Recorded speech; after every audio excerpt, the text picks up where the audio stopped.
बिस्मिल्लाहिर्रहमानिर्रहीम। आज किस वीडियो लेक्चरस मं छुस बह 7वीं जमात किन बच्चन हुंद खैर मकदम करान।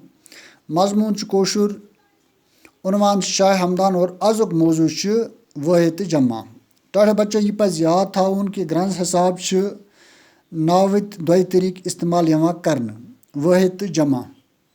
वाहिद गो सिर्फ अख यानी अख शख्स, अख चीज या अख जाय।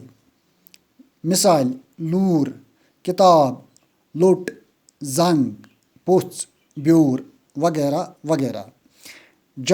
जमा गो सह नाउत युस अक खोत ज्यादा शख्सन या चीजन या जायन बयान कर। मिसाल लोर, कोर, मच, सेर, कोल, जंग, पछ मामूली तब्दीली आनी यानी कूर यत रेस जेर तावें कोर। कूर गई वाहिद और अमुक जमा नावत गो कोर। वाहिद नावतन हंद जमा नावत कूर, कूर च वाहिद, अमुक जमा नावत च कोर। गुर, गुर, होट, हट, कोट, कट, खबर, खबर। यानी योर किन वाहिद नावत और अमकिस अपोजिटस मज जमा नावत। अस हको वर्तवित तम। मिसाल कूर सबक परान, कूर चूंकि वाहिद नावत यह सबक परान। गुर फायदेमंद जानवर, असलमस होट खराब, यह कोट सठा मेहनती। खबर बोजन सठा जरूरी।